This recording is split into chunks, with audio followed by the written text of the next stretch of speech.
We are the Childhood Collective, and we have helped thousands of overwhelmed parents find joy and confidence in raising their child with ADHD. I'm Katie, a speech language pathologist. And I'm Lori. And I'm Mallory, and we're both child psychologists. We combine the science of ADHD with the compassion of moms and bring you practical tools you can start using today. So hit subscribe and let's help your family shine with ADHD. Today I'm here with Katie, and we are beyond excited to have Devon Pickens joining us to share about her own experiences parenting ADHD. You may also know Devon from Instagram as the ADHD parent. Devon is a social worker from Texas. She's a content creator with a special focus for parents of children with ADHD. Her vision is to help parents feel more empowered and informed about ADHD, as well as how it shows up in their everyday life. Thank you, Devon, for joining us today. Thank you so much, Katie. I feel like I have made such good friends with y'all over the years.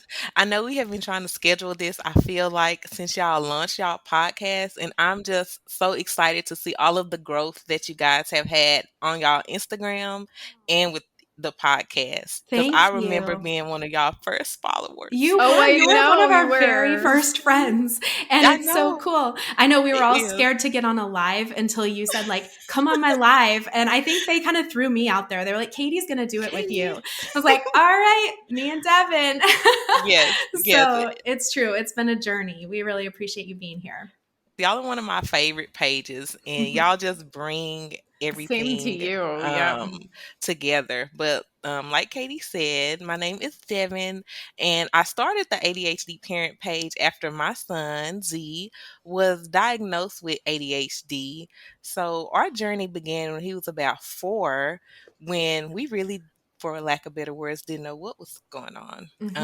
At the beginning, it was really undiagnosed early childhood type of thing. So I guess just for lack of better words, just he's having emotional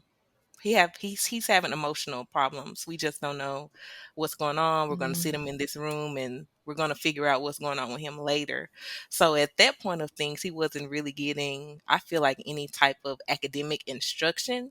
Everything was geared towards his behavior. So that's really what started my search as to answers. So I feel like the struggles that I was having with my own son really pushed me for the answers.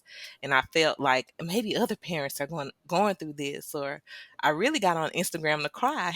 And then I found all these different people that were feeling the same things that I was feeling. And then I made all these wonderful friends, and it's just been a great place to meet all of these different people from everywhere and build this great community. I have this great Facebook group of parents that just get in there and cry or talk about different things or resources that they found. So it's just been a really something that I feel like was meant to, I won't say break me down, but it did. It really shattered me, I feel like, as a mom, because you don't really, I didn't know what was going on with my son. So with any parent on their journey going through parenthood, you want your kids to be good. So I felt like something that was meant to throw a rock on that came and just made all of this blossom into this beautiful garden. So it did stop us. So I'm just and my son right now, it's like a rock star. He was a rock star then, but now he's just really shining and thriving. So I'm just so proud of my little baby. That's awesome. And I know you said your journey really started pretty early at 4, right? So Devon, we hear from families a lot. Many of the people listening have young kids, 4-year-olds, who are in the same position you once were, of you are seeing kind of these behavioral and emotional challenges. Like, what advice would you give them at that time? Or like, what is it that brought you to seeking out an evaluation? And what would you recommend to other people in that position? Because I'm on video, I'm going to try my best not to start crying. Because it's very emotional when, and I know the teachers are trying to do their best. I love our teachers so much because they're doing the best that they can. But can you imagine trying to handle 15 4-year-olds? It's Yes. Yeah. hard. Yeah. Yes. So, and then you think about the 3 that are displaying symptoms of ADHD. So it is extremely tough. So they are getting them out of their classroom in an effort to help the other 12 kids. So they're not paying attention to these 3 kids. They are managing these other kids the best that they can, which in they're not really doing anything with these kids. So what I would say to these parents is to not think that your kids are bad. That's first of all. Yeah. But please do not rely on the teachers to do all of the work.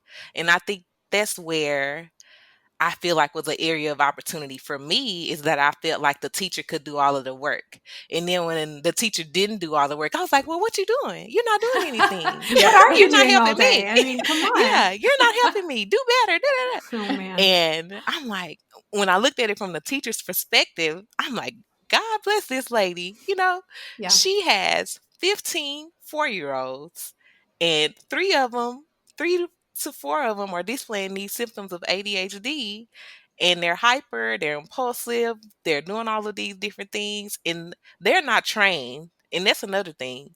These teachers are not trained to know what ADHD looks like. So they're just going based on preconceived notions that they have either read, that they have picked up from their themselves, Right. or things that they've seen with their own family or friends. They don't know. So I would say for parents to get educated and involved as much as they can. We as parents, we just get so busy, and we can sometimes rely too heavily on the school system to do what's in the best interest of our children. And in the school system do the best that they can, Hmm. but it's our job as parents to get more involved and get more hands-on with our children's education. So Hmm. that's something that I always tell parents: get involved and make people uncomfortable. Don't be rude. You do not, and that doesn't mean to be rude and going there acting crazy. My baby, blah blah blah. You don't have to do all that, but get involved and ask as many questions that you can ask until you understand stuff. Yeah, I think that's a really good way to say it because I always tell families like it's okay to be loud, it's okay to be kind of advocating, like that's your role. And I think a lot Yeah. of us are naturally inclined to think like, oh, the teacher knows exactly what to do. But I think to your point, Devin, it's almost like 2 parts of the equation, right? Like Hmm. these teachers, they have a lot of knowledge about maybe the educational system and that kind of thing, but they don't necessarily know a lot about ADHD, especially in a Right. general education classroom. I mean, we've asked our audience, which has thousands of teachers, and every single teacher says I never got training on ADHD. So they're coming to the table with their knowledge, and then the parents are coming to the table knowing a lot about their own child, what they need, what works, what doesn't work, right? But Hmm. parents most of the time don't know the educational system. They don't know what options are out there. If what is a 504 plan, or how could I get some special accommodations, right? So it's almost like you need both parts to work together. And I Yeah. think a lot of parents come at it thinking like, well, the school knows, they're the experts. Yeah, and we also, you're talking about preschool, and like the preschool teachers really have no training at all. Mm-hmm. Like they don't really even have a background in education or anything. So like you said, like going into it thinking a lot of times as parents, it's like, well, they'll know how to handle it. But a Hmm. lot of times, like they don't know what to do as much as you don't know what to do, from just working with preschool teachers in the past. And, a gen ed teacher that's in, kindergarten, first grade, second grade, like Katie said, many of them, most of them don't get any training in their training program. So, you know, that's just such a great point, Devin. So going back to the beginning of that journey, when you realized like, okay, he's not getting enough support at school, he's getting, it sounds like maybe pulled out of the classroom. Hmm. What were your first steps? Like, where did you start to get him some support at school? So my first step, like I said, I was like, okay, so they're pulling him out. Is this the At first I thought it was the best option, but I'm like, he's not learning anything. What should I do now? So I got on Google Okay. Yep. and I noticed that in our states you have so many days or weeks or whatever to put something in writing to like, hey, my child is having issues with XYZ. I want them to get an evaluation for blah, blah, blah. And I was like, well, his teacher said she was going to do it. I'm going to just see, if she followed through with it. And so I'm so serious. School started in August, y'all.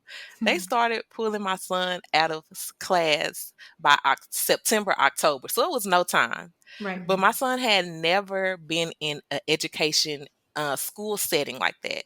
He had been with family for all of those years. Yeah. Thank goodness we had family support where he didn't have to go to daycares and different things like that. So they were like, oh, well, maybe he's just not used to being at a school, blah, blah, blah. But then they were like, okay, well, maybe he has something else going on. I said, okay, well, why are y'all still pulling him out of class? He's not getting any education. This has been going on. I read online, you supposed to do something for him.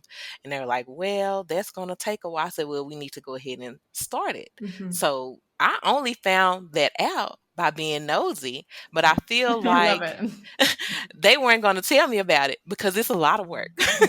It is. So I learned, once you start that process, the school clinician gets involved, then they got a speech pathologist to come down Yeah, there. you got to have the speech pathologist. That's important, Yes. right? When I tell y'all, I felt like the army came in. Okay. It is overwhelming. Those meetings, like the whole table, line of Oh, people. Oh, man. that's exactly what it was, you guys. It felt like the army came down. And after they were done, I got a thing this thick of stuff. And after that, they switched my son's school. So now he's going to a different school in the district, but now he's getting all of these services. So now he's getting speech. Now he's back in a regular classroom. Now he's getting social skills groups. Now he's getting access to all of these different things. But at that time, it was still a blanket, oh, he's just 4. We Yeah. don't really know what's going on with him. He didn't get diagnosed with ADHD until he turned 5. So I was like, oh, okay, ADHD, I still don't really know what that means. What's going to Right. happen? Blah, blah, blah. So once he got diagnosed with ADHD, that's really when I dug into the IEP stuff and trying to really learn what that meant. Because when he was 4, I was really big on him learning his social skills because I was thinking, you need to learn how to play with other kids. We really, really Yeah. need to get a hold on some of this impulse control and all of those different things. But once he really got a hold on that, then I feel like it was time for him to get the hyperactivity and other things under control. I think that's actually a really, a really good perspective to have because so many parents will come into an evaluation, like for speech and language with myself or with Lori for psychology, and it's almost like, oh, look at all the letters and numbers and colors that they know. And I think it's beautiful when a parent is like, I'm so much more interested in my child's social skills, their ability to, be in the classroom and follow that program or, understand the transitions, those kind of things. Because those are the skills that kids really need in order to thrive in the school environment, where the academics can always come a little bit later. So I love that you just sort of, your background in social work, but you know that and you knew that, and that's really cool. One thing I hear from my friends is that their kids often think boring tasks like chores or homework are going to take forever. And in the same breath, their kids can play 2 hours of Minecraft and then complain that they just got started. Okay, I think that friend you're referring to might actually be me. I'm not naming names. One tool we all love and have in our own homes is Time Timer. At this point, I think we all have multiple time timers. For kids with ADHD, time can be a very abstract concept, and Time Timer helps by making time more concrete. It helps kids visually see the passage of time. And it can prevent those inevitable meltdowns when 2 hours of Minecraft just wasn't justification enough to ask your child to complete 5 minutes of chores. From homework to chores to screen time to daily hygiene to our own work, we love Time Timer because it is so versatile and their designs are cute too. A staple in our homes. If you have a child with ADHD, we know you need a time timer, and we have a discount code for you to use. So head to timetimer.com and use the code TCC to get the discount. You can also find the link and code in the show notes. So Lori probably knows the name of the test that's on the school little thing, but one of the things on there ranges your child's depression. Uh-huh. So can you imagine Yep. somebody going in monitoring your 4-year-old's depression? And Mm. when I got the thing back and it says moderately depressed, I said, a 4-year-old? How's a 4-year-old Yeah, depressed? I can speak to that because actually that's something that comes up a lot in the evaluations that I do. Hmm. And it's probably the BASC 3, which is a behavioral screener that we give to many of the schools, and psychologists give that to parents to screen lots of different behavioral challenges to kind of see where kids are at. And that depression rating people freak out over because they're like, oh my gosh, my child's depressed. And I always, Hmm. in every meeting, not every, because sometimes it is elevated because kids have depression, but in a 4-year-old or a 5-year-old Hmm. with ADHD, the depression gets elevated because of big emotions and Hmm. tantrums and meltdowns, like big feelings that almost every kid with ADHD struggles with. That's why it gets elevated on those rating scales. And I've seen school psychologists kind of just take that as like a literal interpretation of like, yes, your child is showing depression. But yeah, it's not. That's really hard, Devon. Like when you get that information Yes. back and no one's Oh there, yeah. like explaining it to you and breaking that Hmm. down and saying, okay, well, this is coming up high over here, but we think it's for this specific reason. You Hmm. really Yeah. need that clarity around like, what are you talking about? So, Yes. Exactly. They sit. ugh. They gave me. It was a table full of people, and Mhm. this like they're all very good people, and Yeah. I'm sure that they were doing their job. They were doing their job. So they give me this paper, and I remember them just going through it, and I'm. And do y'all know the game called The Sims? I love The Sims. I've been playing The Sims since college. And in The Sims, they have their own language. They know what they're talking about, but it's like I love that. Yes. and Yes. I'm like, what? And it's like, and I'm like, what are they talking about? But I'm just, okay, okay. Uh-huh. And I took that evaluation, and me and my friend went to happy hour, and Oh I my sat there gosh. and cried, and I'm just reading it, and I'm like, oh my God, what do I do? I don't know what Um, to do, what's going on. They about to send my son to this different school. And it wasn't until I got to the other school that they really took time to read through it with me and all of that stuff. But when I saw that it said moderately depressed, I was like, oh, I really have to get him into the social skills and pay attention in his social skills group, because I felt that that was the area that he was lacking, because I'm like, he needs friends. He needs mm, socialization because he's been put in this room all day yeah. by Right. himself. He's been taken from other kids, and he feels like he's a bad boy, which Mm, happens a lot with ADHD kids. Right. They are yeah. being pulled out so much to calm down, or, oh, just stop that, or relax, or it's not as a big problem as it Mhm. seems. And they're being told all the time about their emotions and not Mhm. given coping strategies how to navigate through them. And it's really detrimental to them over the long run. And I was like, he really needs some coping strategies, and he needs some friends, and Yeah. he needs to learn how to show up in relationships with those friends now. So that's what Absolutely. we're going to work on, and then we'll figure out the academics when he goes to the next grade. So Absolutely. I have yeah, two that thoughts we're for you. going. So, first of all, I just think that you hit the nail on the head for so many families who get these reports or these meetings. And it's like, I love your example of like The Sims, and it's a whole language. And I know that you are not the only parent who has felt that way. And I think that is so. It almost like freezes you, right? You have your fight or Mhm. your flight or your freeze. And I know for so many of us parents, especially moms, but dads too, there's this tendency to be like, smile and nod. Yep. I'm holding it together. And then later in a safe space, like with your friend at happy hour, all those real emotions come out. And so I think that's really beautiful that you share that, because I think that's a really hard thing to describe. And I think a lot of parents have experienced that. And my second question is, I wanted to know then, so you got him to this new school and they started different interventions, and what happened next? Like, did it start to help? Was it a quick turnaround? Was it slow? What did it look like from there? So at the second school, so now he is, so like I said, after the army came in, and when I tell you those guys was not playing around, and I felt like, okay, all right, getting some stuff going on now. They're here to help us. So when he goes to the different school, and this is the second semester of him in Head Start, this is all in the span of Oh, 12 wow. months. So Mhm. can you imagine? This is his second school. So Mhm. Head Start, like from August to December, he in one school. Then he's like, oh, this is okay. So then January to May, he's in another school. Okay. So that school is specifically for it's a behavior like support center school. Okay. But he did so well at that school, they said, oh, he doesn't need to be here anymore. This is specifically for kids that Yeah. struggle and need to be in, like, behavior support classrooms, that need to have these type of rooms contained and all of this. He can't be here anymore. So then now they sending him to another school. So this is Ugh.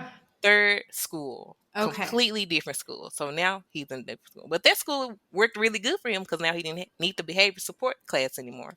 So now, which is the school he's still at now, this third school, they've worked wonders with his academics. And I feel like we have our forever elementary school because even though he's grown out of all of his supports, they won't let him go. They're like, he's not leaving. We don't care. We don't care about, he don't need speech anymore. We don't care about him not needing social skills anymore. He's ours until he goes to middle school. So I'm like, I love y'all. Please don't let him go. Oh, yeah. I feel like he feels safe there for to thrive. So now he is interested in being in extracurricular activities.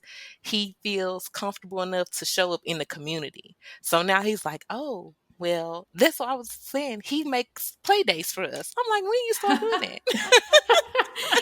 You're like, whoa, whoa, whoa. I don't know if I'm up for that. Okay, no, Yeah. hang on. So, but I remember, I can remember a time where he would have never had the confidence to accept such an invitation. So for me as a mother, I I'm so flexible to take any one of them that he gets because I Mhm. remember a time where he wouldn't. He'd be like, no.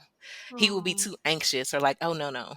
I can't, I won't be able to make that, or no, I can't. He would be too overwhelmed to show up in such a space to where I'm like, oh yeah, we're going. You want, yeah, we're doing that. You want to do it? Yep. We'll be there. No problem. Where we going? All right. What time? Sure. We're doing it. I love that. But yeah, now he's doing really good. Oh, that's awesome. What do you think are like some of the things that helped the most with that? Was it, and I'm guessing it was a combination of stuff you did, stuff the school did, but what are some of the key things that really made a difference? So I would say advocacy and me trying to first that having those soldiers come in, Yep. starting a real getting involved, and then starting a true evaluation process, not just waiting for them to do something. A Yeah. lot of times teachers, and I know they be trying to help, but sometimes I see where teachers will have something unofficial or something off the books where they have something established with the parent, which can help. But a parent will be so, I don't want to go through all of that, or I don't want something on paper about my kid. And I can totally understand that. And I was definitely one of those parents too. But Mm. when it came to a time where I feel like this is something that's going to help my son, I was like, if he was sick and he needed some Advil or Tylenol or something like that, or Motrin, I would give it to him. So I Yep. feel like if this is something that's going to help him, Yeah. I'm just going to have to see what it's about and just research it as much as understand it as much as I can, and just go ahead and dive all into it and just get as nosy about it as you I want love to. that. And don't ever stop being nosy about it. So I got nosy about IEPs. I got nosy about special education. I got nosy about medicine. I got nosy about homeopathy. I got no anything ADHD involved. I done got my hand just nosy into it because I don't ever want it to be a time where it could have been an option or alternative that I could have considered that I didn't explore that I felt like could have benefited him. But he has an IEP. He does his extracurricular activities, but most of his supports he's grown out of them. But Mhm. like I said, that school that he's at now, they're like, he's ours. And I just love that. having the support of a good school does wonders. And that's something that I see a lot in my group, where parents feel that they don't get a lot of support from their school. And I just tell parents just to remain open and to be as patient, because I honestly, in my heart of hearts, even in the world that we live in today, I don't feel like educators wake up and say, I'm about to mess these kids' life up for the future. I don't. Mhm. I just don't believe it. I feel like they are truly doing the best that they can with the resources that they have. But we as parents, we have to meet them halfway. And they can't do everything because they got a million kids Yeah. Yeah. and they have this much money. Yeah. So Mhm. we have to try to do our best and meet them halfway. That is such an amazing point. And something that Katie and I have seen over the years with so many families. I was just talking to a family this morning, and I will see kids who have been on a wait list for an evaluation for 3 or 4 months, right? And like Hmm. this particular family was just, he was not feeling safe at school. He was refusing to Mm. go to school. He hated it there. He wasn't completing his work. The teacher was constantly calling home, right? And he goes to a different school and he's thriving there in the matter of a couple of months. And we Mm. hear that story over and over and over again because that school fit.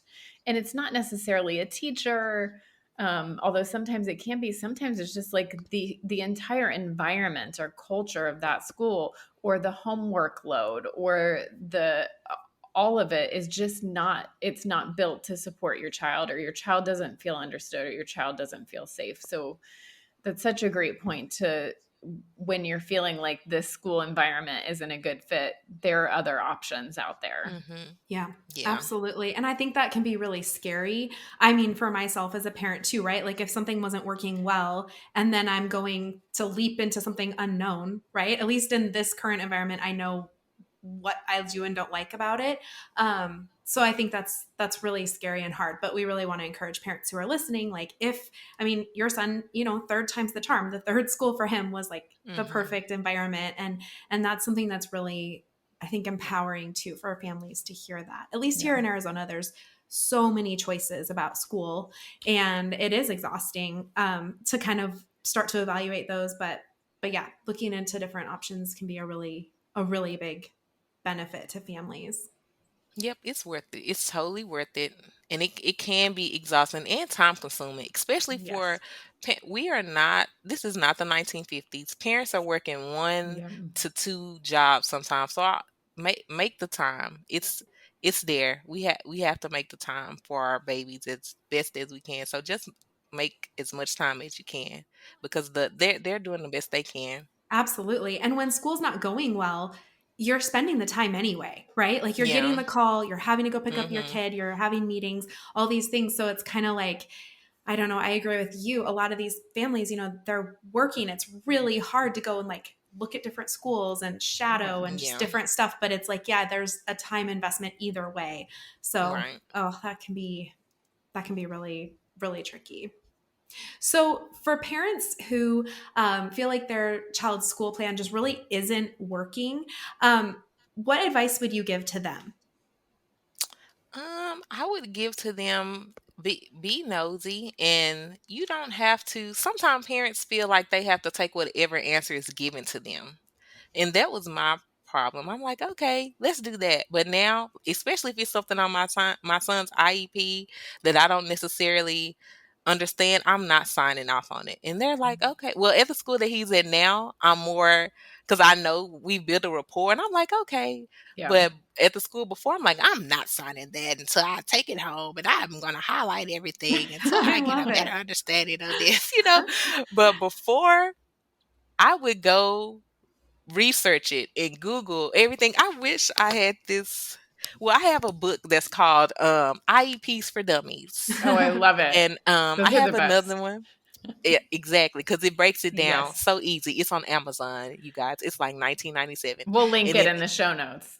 yeah, and it's another one, a special guide to IEPs. Such an easy read where it breaks it down as to the steps, just general steps. Of course, it doesn't go by state, so it may be some state specific stuff that you may need to look up, but Mhm. it'll do, just generic stuff that you have to look up just to see, okay, maybe this type of extra time on tests may help my son with this, or my daughter may need access, to a time corner or something different like that. You'll be surprised at the type of accommodations or supports that can help children be successful versus just removing them. And that's something I say like that because it just sucks the life out of my body, because I Yeah. see so many kids just get taken out of class just for behaviors.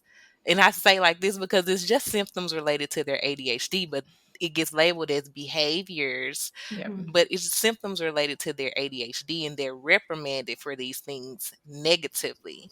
Yep. And I feel like it hurts their academic success. And then they grow into adults and they don't know how to navigate their career. And then I feel like then that's a conversation for another day. But Mhm. it's just a step back for stuff. And I feel like, well, if we build them up now, it will stop this, over this cycle of things over and over and over again. So eventually we're going to have to set our children up with tools that they can take with them into adulthood. So let's give them the accommodations and the tools that they need now. Like, perfect example, my son is doing testing all week this week, Ugh, yeah. and it's horrible, Lori. Horrid. Oh, I've been through it with my own daughter this past week. It's horrible.